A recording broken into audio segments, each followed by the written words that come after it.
নমস্কার বন্ধুরা, সবাই কেমন আছেন? আশা করছি খুব খুব ভালো আছেন। Welcome to my YouTube channel Bubai and Papiya. আজকে আবার একটা রান্না নিয়ে চলে এলাম। তো রান্নাটা হলো চিংড়ি মাছের মালাইকারি।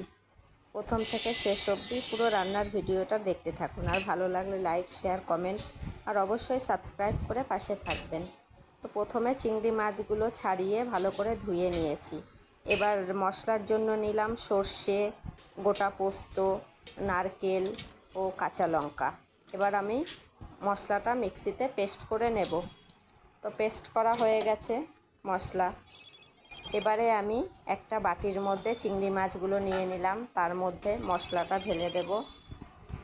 দিয়ে পরিমাণ মতন হলুদ, নুন, সামান্য চিনি ও সর্ষের তেল দিয়ে ভালো করে মাছগুলো মাখিয়ে নেব। মাখিয়ে নিয়ে তার ওপর থেকে সর্ষের তেল দিয়ে ও গোটা কাঁচা লঙ্কা ফেলে দেব। হ্যাঁ বন্ধুরা, আজকে রান্নাটা পুরোই করবে আমার শাশুড়ি মা। তো দেখতে থাকুন ভিডিওটা। তো সর্ষের তেল দিয়ে দেওয়া হয়েছে ওপর দিয়ে, এরপরে গোটা কাঁচা লঙ্কা ফেলে দেওয়া হলো।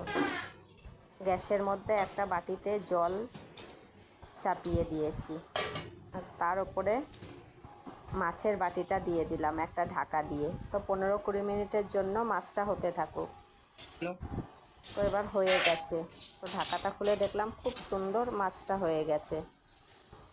তো বন্ধুরা, রান্নার ভিডিওটি ভালো লাগলে লাইক, শেয়ার, কমেন্ট আর অবশ্যই সাবস্ক্রাইব করে পাশে থাকবেন। ধন্যবাদ বন্ধুরা।